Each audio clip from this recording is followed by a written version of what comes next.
Hello student, welcome to science class. और हम पढ़ रहे थे लाइफ प्रोसेस के बारे में, जिसमें आपने सभी कैरेक्टर के बारे में बेसिक तो जान ही चुके हैं। आज हमें स्टार्ट करना है फूड। तो मैगी और कोल्ड ड्रिंक देख के बहुत ही लालच आता है, तो आज हमें जानना है न्यूट्रिशन के बारे में। ठीक है, तो न्यूट्रिशन आया कहाँ से? न्यूट्रेंट से। ठीक है, न्यूट्रेंट वर्ड से न्यूट्रिशन आया है।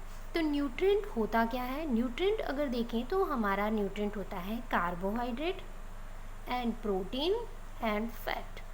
कार्बोहाइड्रेट टू टाइप्स के होते हैं, ग्लूकोज एंड फ्रक्टोज।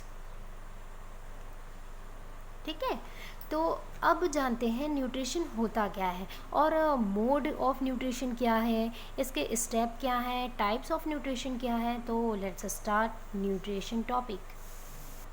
तो न्यूट्रिशन की अगर मैं बात करूं तो न्यूट्रिशन एक ऐसा प्रोसेस होता है, the process of consuming food are called nutrition.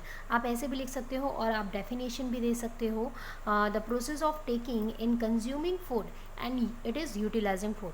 Utilise मतलब जो कंज्यूम करने के जो प्रोसेस होते हैं और उस फूड को एनर्जी में कन्वर्ट करके उनको यूज़ में लाना, यूटिलाइज करना न्यूट्रिशन होता है। न्यूट्रिशन अभी आपने पढ़ा कि अभी जाना कि न्यूट्रिएंट वर्ड से निकला है। ठीक है, न्यूट्रिएंट वर्ड। तो न्यूट्रिएंट का मतलब होता है, हिंदी में हम इसे पोषक कंपोनेंट मतलब कि पोषक तत्व बोलते हैं। ठीक है, न्यूट्रिशन कंपोनेंट बोलते हैं। तो न्यूट्रिशन कंपोनेंट टू टाइप्स के होते हैं, हमेशा ध्यान में रखना, क्योंकि इससे रिलेटेड आपको क्वेश्चन भी पूछे जाते हैं। तो फर्स्ट होता है ऑर्गेनिक कंपोनेंट और सेकंड होता है इनऑर्गेनिक कंपोनेंट। क्लियर हो रहा है? तो ऑर्गेनिक कंपोनेंट की मैं बात करूं तो न्यूट्रिएंट में ऑर्गेनिक कंपोनेंट आता है आपका glucose, fructose, fat and protein. Clear हुआ?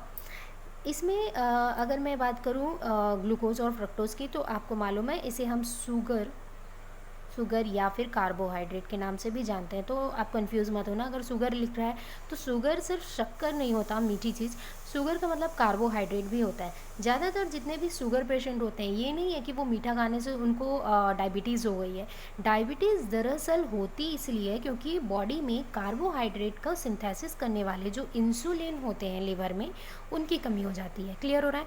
तो कार्बोहाइड्रेट के ज़्यादा होने के कारण डायबिटीज़ होता है। क्लियर है? क्योंकि ज़्यादातर आपको डॉक्टर क्या बोलता है डायबिटीज़ पेशेंट को कि चावल नहीं खाना है, क्योंकि चावल में लॉट्स ऑफ अमाउंट में क्या होते हैं, कार्बोहाइड्रेट होते हैं। तो कार्बोहाइड्रेट को एक तरह से शुगर ही बोला जाता है। ये ग्लूकोज एंड फ्रक्टोज में टूटते हैं। फ्रक्टोज आपका शुगर फ्री कैप्सूल बनाने में काम करता है, जिसमें आपका कार्बोहाइड्रेट या शुगर नहीं होता। ग्लूकोज में लॉट्स ऑफ अमाउंट में आपके शुगर होते हैं। ग्लूकोज को डाइजेस्ट करना बॉडी के लिए या ऑर्गेनिज्म के बॉडी में डाइजेशन होना बहुत ही ईजिली है।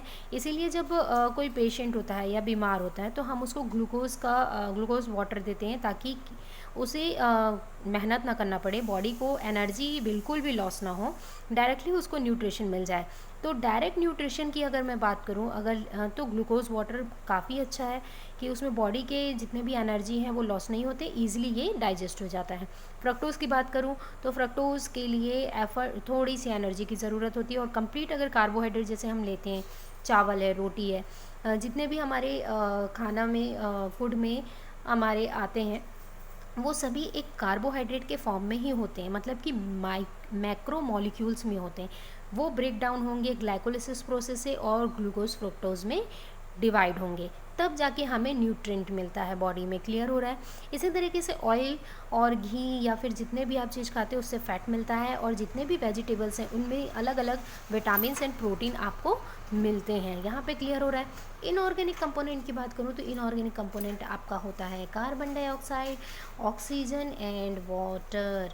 तो ये इनऑर्गेनिक कंपोनेंट है, इसके थ्रू ये बॉडी में हेल्प करते हैं ऑर्गेनिक कंपोनेंट के सिंथेसिस करने में या उनके ग्लाइकोलिसिस प्रोसेस को कंप्लीट करने में। क्लियर हो रहा है यहाँ पे nutrient, organic component and inorganic component पे। तो अब हम जानते हैं कि न्यूट्रिशन के मोड क्या हैं। ठीक है, तो न्यूट्रिशन की अगर मैं मूड की बात करूँ तो 2 टाइप्स के आप शुरू से पढ़ते आ रहे हो 5th क्लास से, तो इसमें कोई भी वो नहीं है। मोड ऑफ न्यूट्रिशन की बात करें तो 2 टाइप्स के आपको न्यूट्रिशन मिलते हैं। एक होता है ऑटोट्रॉपिक और दूसरा होता है हेट्रोट्रॉपिक। तो ये आप पढ़ते ही आ रहे हो, इसमें आपको मेरे ख्याल से कन्फ्यूज़न नहीं होगा। ऑटोट्रॉपिक का मतलब होता है, ऑटो मतलब सेल्फ, ट्रॉपिक मतलब होता है फीड इट। तो जो फूड कंज्यूम करने के प्रोसेस होते हैं ट्रॉपिक, या सिंथेसाइज्ड करने के प्रोसेस होते हैं ट्रॉपिक। ऑटो मतलब सेल्फ। तो ऑटोट्रॉपिक के भी टाइप्स हम पढ़ेंगे, हेटरोट्रॉपिक के भी टाइप्स पढ़ेंगे। तो अभी जान लो मोड ऑफ न्यूट्रिशन कितने हैं, 2 टाइप्स के होते हैं, ऑटोट्रॉपिक एंड हेटरोट्रॉपिक। तो लेट्स स्टार्ट ऑटोट्रॉपिक न्यूट्रिशन।